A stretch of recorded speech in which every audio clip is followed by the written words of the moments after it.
ওয়া রাহমাতুল্লাহি ওয়া বারাকাতুহু। প্রিয় দর্শক শ্রোতা, কেমন আছেন? আশা করি আলহামদুলিল্লাহ ভালো আছেন। আমিও আপনাদের দোয়ায় ভালো আছি। আজকে যে বিষয়টি নিয়ে কথা বলতেছি তা হচ্ছে হরুপ কি। যারা সৌদি আরব যাবেন বা যাচ্ছেন অথবা ওই জায়গার মধ্যে অবস্থানরত আছেন, প্রত্যেকেরই হরুপ কি জানার প্রয়োজন এবং নতুনরা তো অবশ্যই জানার প্রয়োজন।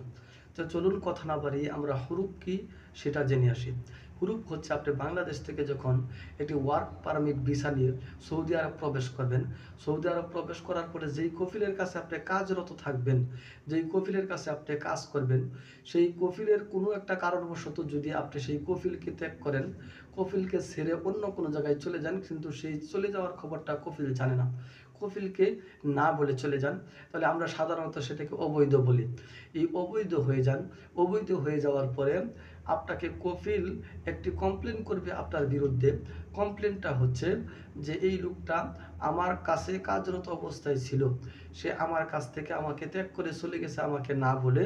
সুতরাং এখন যদি এই লোকটা রাষ্ট্রদ্রোহী কোনো কাজে লিপ্ত থাকে অথবা অন্যান্য অপরাধজনক কোনো কাজের মধ্যে জড়িত হয়ে যায়, সেটার জন্য আমি দায় নয়, সে আমাকে ছেড়ে চলে গেছে, এই ধরনের একটা কমপ্লেন করবে কফিল।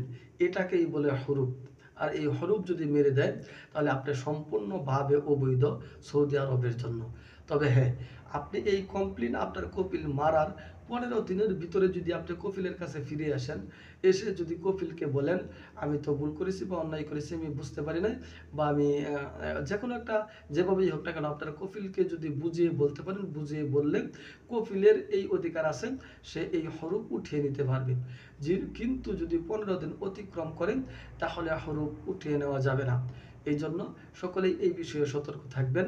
তো আপনারা জানেন আমি প্রবাস সংক্রান্ত তথ্য সবসময় আপলোড করে থাকি আমার এই চ্যানেলটিতে।